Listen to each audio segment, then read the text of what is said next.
A strange trend is hitting college campuses called Sex Week. Maybe you've heard about it. On one occasion, I was actually invited to speak at the University of Maryland for their annual Sex Week. It was an event that I am not likely to forget anytime soon.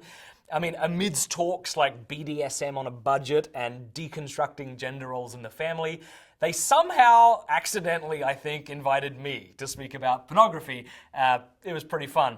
Here are 7 facts you should know, I think, about this college craze, all right? Number 1, Sex Week is a week-long anything-goes sex education smorgasbord. Some schools even follow up the event with a sex weekend the next semester.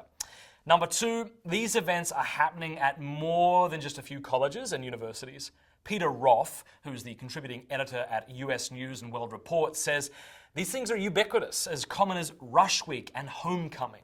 It's a sponsored event from Ivy League schools like Yale, Cornell, Brown, and Harvard to public schools like Kent, the University of Tennessee, and the University of Maryland.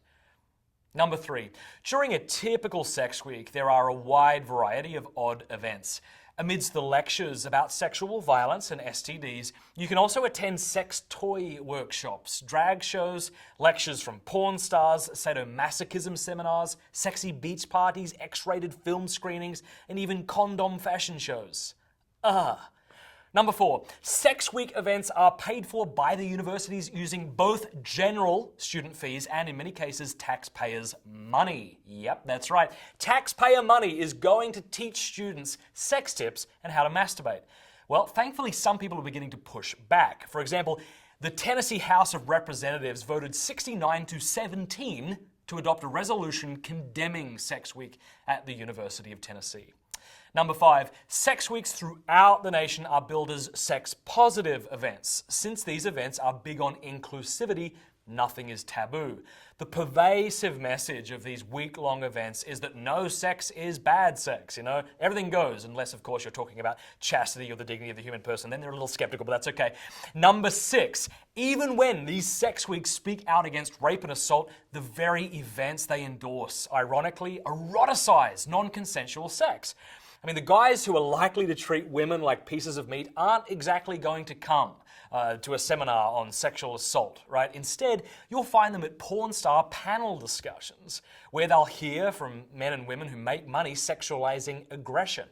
When universities pay porn producers who have made a killing creating demeaning, misogynistic media, what message does this send to the student body?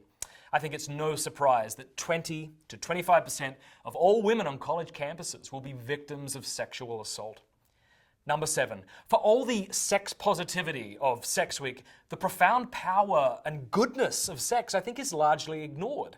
I mean, sure, there's plenty said about orgasm, but there's very little said about the dignity of the human person and the act of sexual intercourse, okay? I mean, the oneness, the coming together of the spouses, the openness to new life, this is the essence of sex. Sex is not just about the uniting of 2 bodies, but about 2 persons. It's a sacred and beautiful thing. Now, if you're concerned about the sexualization of our culture as a parent, I'd say be sure to prepare your kids for the world they are entering. For more information, check out our free ebook, Parenting the Internet Generation.